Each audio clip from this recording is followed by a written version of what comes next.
Olá, meu nome é André Gomes, bem-vindo ao podcast Secretos Sem Segredos e hoje vamos falar sobre um tema que é: se a escritura não acontecer na data prevista que está no contrato de promessa de compra e venda, o que é que acontece?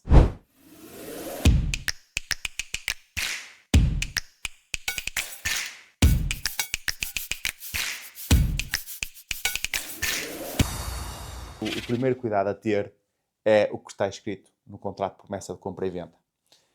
Tenha cuidado a quem o faz, aconselho a que alguém o revise por si caso não tenha conhecimento da matéria, para poder efetivamente estar minimamente assegurado. Porque depois, isto não está, isto ninguém mencionou, e isso pode trazer alguns dissabores. Eu vou-lhe dizer aquilo que normalmente está ou deve de estar num contrato de promessa de compra e venda e como funciona. A normalidade, e atenção, quando digo normalidade, não estou a dizer que não há exceções, mas a normalidade é que no contrato de promessa de compra e venda a marcação fica da responsabilidade do comprador. Quer dizer o quê? Se eu faço um contrato de promessa de compra e venda com outra pessoa e eu vou comprar, normalmente no contrato diz que o comprador tem 60 dias, ou 30 dias, ou 90 dias, o tempo que for acordado mediante o negócio, para fazer o agendamento da escritura com uma carta, por carta registada, com aviso de recepção, 10 dias antes ou 8 dias antes da data da escritura, com hora e local. Isso é o formalismo que tem que ser feito. Normalmente, como corre tudo bem, não é? As pessoas ligam, marcam e aparecem, não é? Depois, no contrato, tem um timing. 60, 90 dias, nunca depois do dia X, do mês X, do ano X. Vamos supor que chegue esse dia e a escritura não aconteceu. O contrato fica inválido? Não fica inválido. O contrato fica válido na mesma. A única questão é que esse papel inverte. Isto é, tanto pode ser o comprador a fazer a marcação da escritura, ok? Passou o dia, eu não estava pronto para passar, mas agora estou para fazer o agendamento da escritura, então posso fazer a marcação da escritura.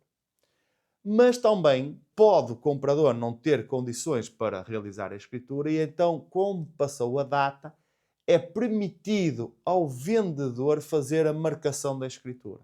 Isto é, o vendedor tem direito a mandar ele a carta registada ao comprador, a convocá-lo com dia, hora e local para a realização do ato. E a partir daí, se as pessoas aparecerem e fizerem o ato da escritura, está feito. Se uma das partes não aparecer, isso depois vai dar asas a um litígio. Isto é, podem, a nível da lei, as pessoas, consoante se é o comprador pode perder o sinal. Se for o vendedor pode ter que dobrar o sinal.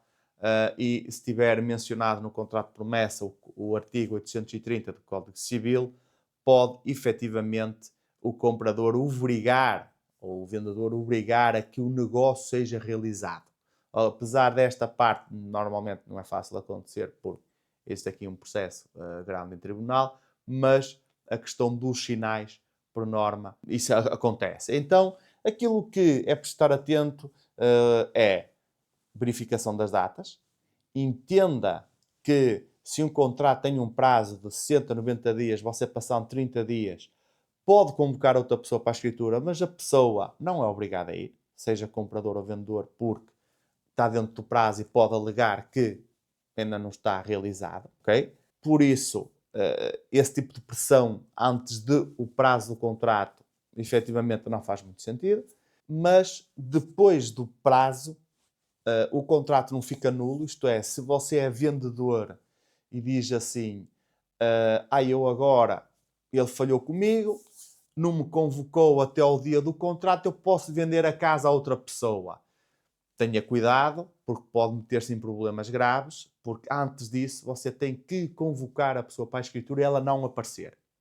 Ok? Isso, claro que aconselho logo o acompanhamento de um advogado, mas posso lhe garantir que não é por passar aquele dia que estou livre, posso ficar com o sinal que recebi e posso já vender a casa a outra pessoa. Não é assim que acontece.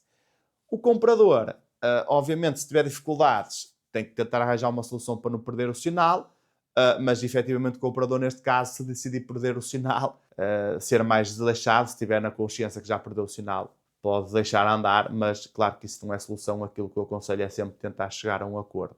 Por isso, tenham cuidado e tenham cuidado também que há cláusulas que se metem no contrato, que é: a escritura não pode passar de dia X, à exceção de determinada documentação do imóvel ou à exceção de obtenção de licença. Isso vê-se muito, principalmente quando as pessoas estão a comprar imóveis em planta, etc. Resumindo, vocês aí estão a assinar uma coisa que não tem data, não é?